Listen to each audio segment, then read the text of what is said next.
The sun was setting over the English countryside, stretching long, tired shadows across the stone walls of Chequers, the Prime Minister's country residence. Inside, the air was heavy with cigar smoke and the low, constant hum of a radio. Winston Churchill sat at the dinner table with the American ambassador, John Gilbert Wynant, and Averell Harriman. For months, Churchill had carried the war on his face.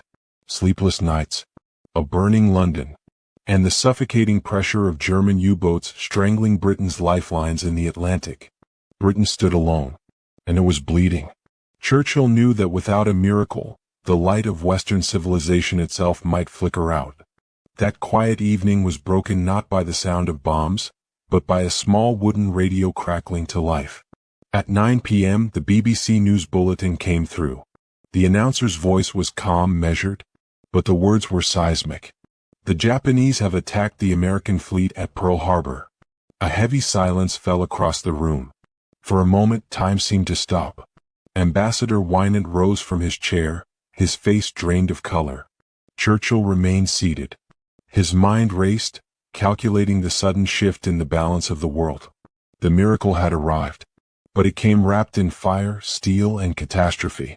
Later, Churchill would write that in that instant, he felt neither shock nor fear.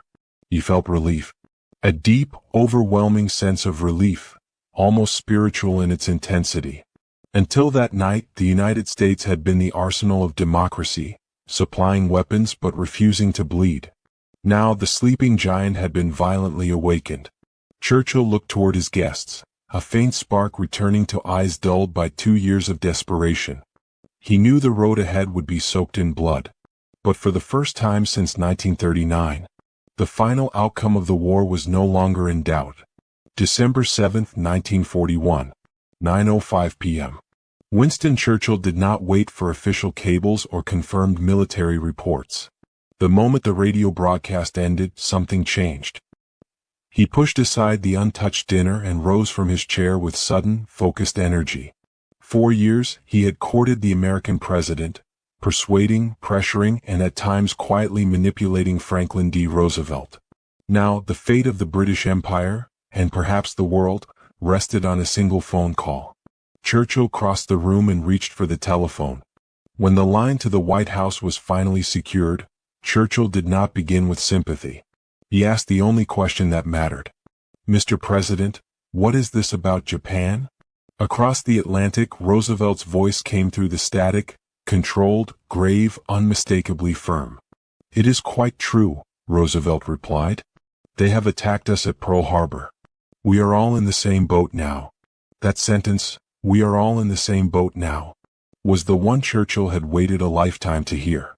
British isolation was over. As he replaced the receiver, Churchill's thoughts moved swiftly past the flames of Hawaii and into the cold arithmetic of total war. He knew how the British public would see this moment. Another disaster, another enemy, another front. But Churchill saw what lay beneath the smoke.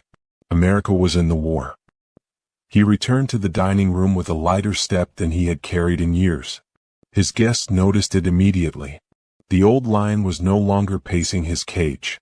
He was preparing for the hunt. Yet beneath the relief was a grim calculation. The United States was unprepared. Its Pacific fleet lay shattered. And the Japanese Empire was disciplined, ruthless, and dangerous. Before American industry could tip the balance in Europe, Britain would have to endure its darkest hours yet. Churchill had finally secured his ally. But the cost of that alliance would be paid in blood. Across every ocean on the map.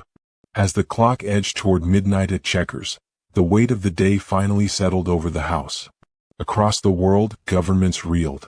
Capitals braced for war. The rising sun had struck and nothing felt stable anymore.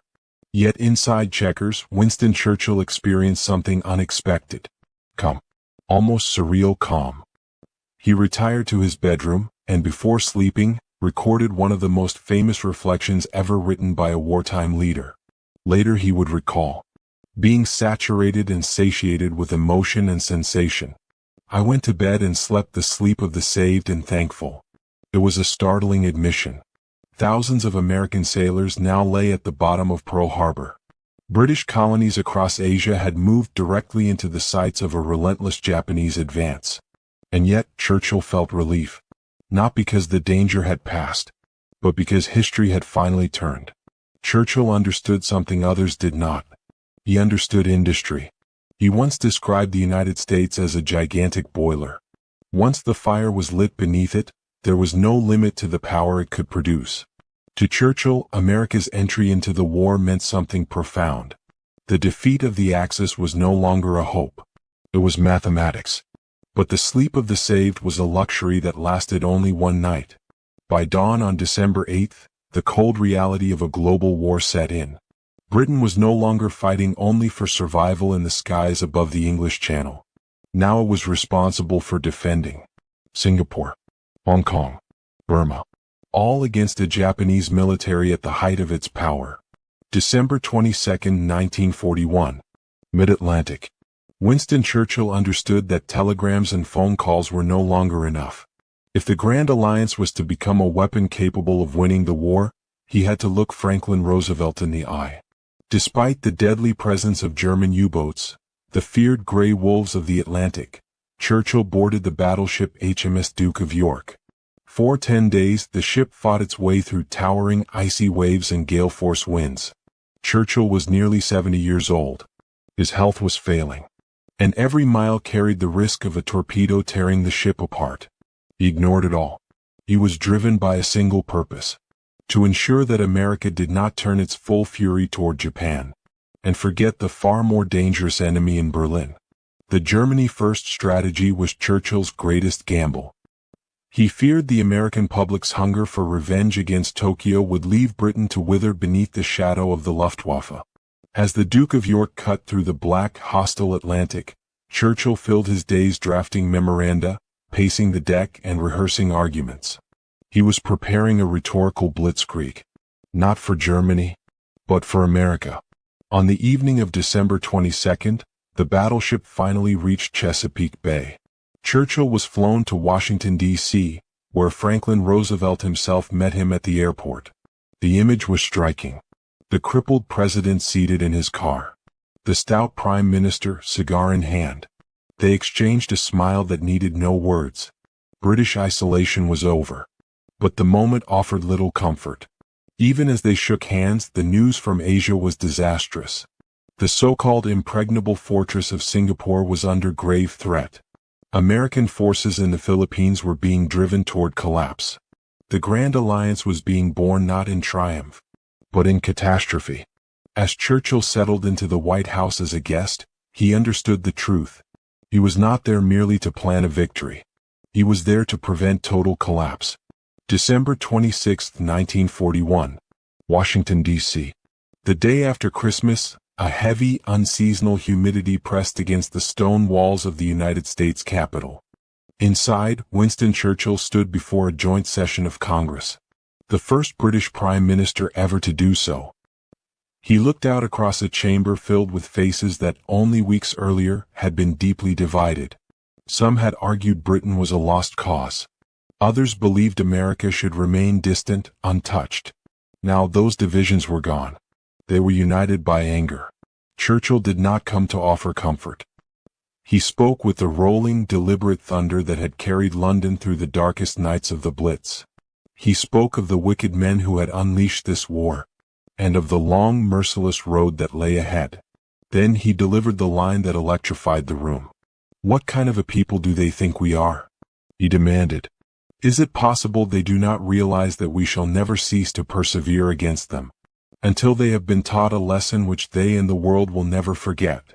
The response was overwhelming. Applause crashed through the chamber like artillery fire. Members of Congress rose to their feet, cheering.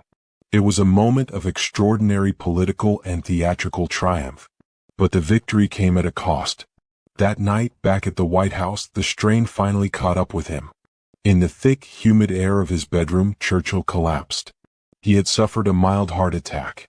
The old lion had pushed himself to the edge of human endurance to secure the alliance that now bound the free world together. His physician, Sir Charles Wilson, urged immediate rest. Churchill refused. The world could not be allowed to see him falter. He remained in Washington for weeks, settling into the White House as though it were his own wartime headquarters. Churchill and Roosevelt became inseparable.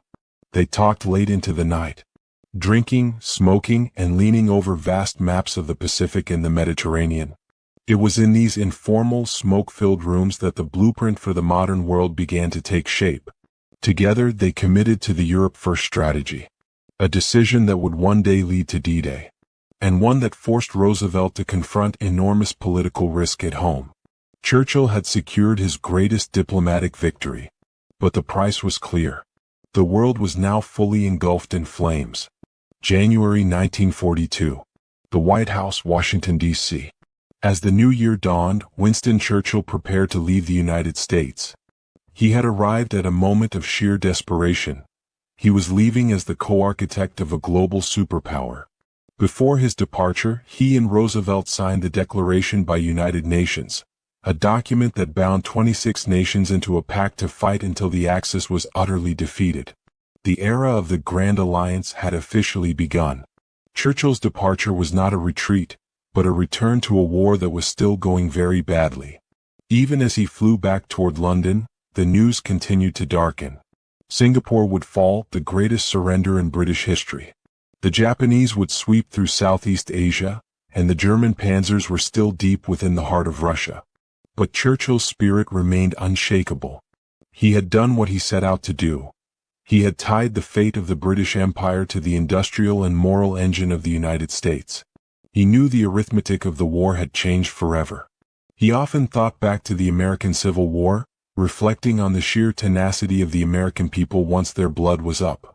He calculated that between the British Empire's stoicism, the Soviet Union's endless sacrifice of manpower, and the American tsunami of planes, tanks, and ships, the Axis had signed their own death warrants the moment the first bomb fell on Pearl Harbor. Winston Churchill had spent the better part of a decade warning a deaf world about the coming storm. He had spent 2 years holding the line with nothing but words and courage. Now he finally had the steel to match his will. As he looked out over the Atlantic on his journey home, he knew that millions more would die, and the world he knew would be forever altered. Yet, for the first time in many years, the Prime Minister could look at the horizon and see, beyond the smoke of battle, the faint, certain glow of the dawn. The old lion had found his pride, and together, they would hunt the darkness out of Europe. January 1, 1942. The White House. The bond between Winston Churchill and Franklin Roosevelt was not merely political. It was forged in the fires of a global crisis and tempered by a shared, often mischievous, sense of humor.